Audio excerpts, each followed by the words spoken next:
Sehingga sendiri komunis sudah tidak ada secara ideologis, secara sistem ya. Iya, ya bukan tidak khawatir, tidak perlu khawatir berlebihan. Tidak berlebihan rasanya jika disebutkan tahun 2016 adalah tahun yang cukup penuh dengan dinamika, cukup dinamis. Banyak hal yang terjadi mulai dari pergerakan jutaan umat muslim dan juga invasi tenaga kerja ilegal asing, serta yang terhangat dan cukup menegangkan kemarin adalah penggerbekan teroris di beberapa titik di tanah air. Apa kemudian yang dilakukan pemerintah menyikapi hal ini?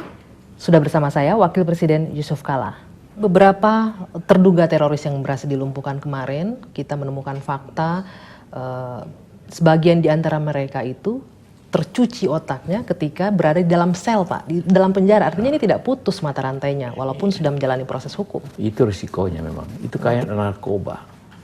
Kalau mereka di penjara, dia kayak virus. Nah, memang masalah itu. Kalau di penjara umum, dia jadi virus yang lain. Tapi kalau dikelompokkan, dia jadi universitas. Makin tinggi ilmunya. Tapi kalau disebar menjadi virus yang lain. Itu sama dengan narkoba. Di mana didistribusikan narkoba? Di penjara. Dalam penjara.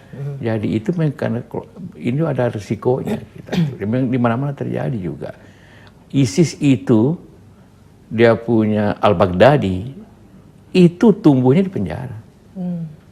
Al-Baghdadi itu. Belajar dari itu, Pak, apa yang bisa dilakukan untuk kita, pemerintah kita khususnya, untuk bisa menghindari itu menyebar seperti virus? Suasananya, suatu kesejahteraan yang baik, pendidikan yang baik, keadilan yang baik, kemiskinan berkurang, itu fundamental umum ya yang terjadi. Karena bagaimanapun selalu terjadi kemarahan timbul daripada ketidakadilan itu. Dan setelah itu upaya radikalisasi, pemahaman, tugas masyarakat, tugas umum, tugas ulama, tugas guru. Kan banyak yang mereka ini tidak disangka, seperti yang terakhir, kalau ini dari universitas. Ya. Yang perempuan yang ingin jadi pengantin. Itu TKW yang kerja di luar negeri. Itu dari mana mereka itu?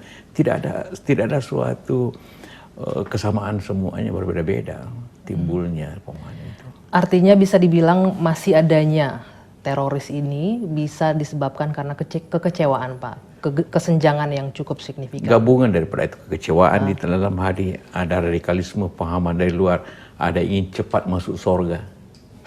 Jadi itu pemahaman yang salah juga ya, Pak ya? Oh ya, kalau orang ingin bunuh diri, apa dia cari?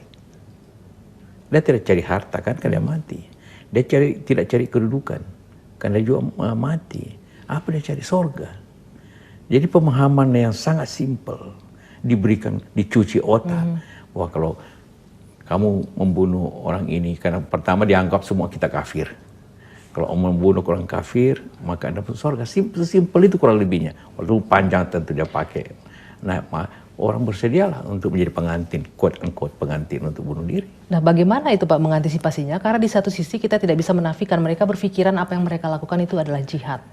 Tidak sedikit yang berpikiran seperti itu dari pelaku. Itulah katakan gejala dunia, ketidakadilan dunia, kemarahan. Kenapa dia marah di barat walaupun diterima sebagai pengungsi? Karena dia membalas gitu kan. Ada perasaan marah. Kenapa negerinya dihancurin? Kenapa kaumnya dihancurin? Jadi seperti itu. Jadi jangan hanya lihat di situ saja. Siapa menghancurin Syria? Bom dari segala macam negara. Siapa menghancurin Aleppo? Siapa menghancurin Baghdad, Irak, macam-macam.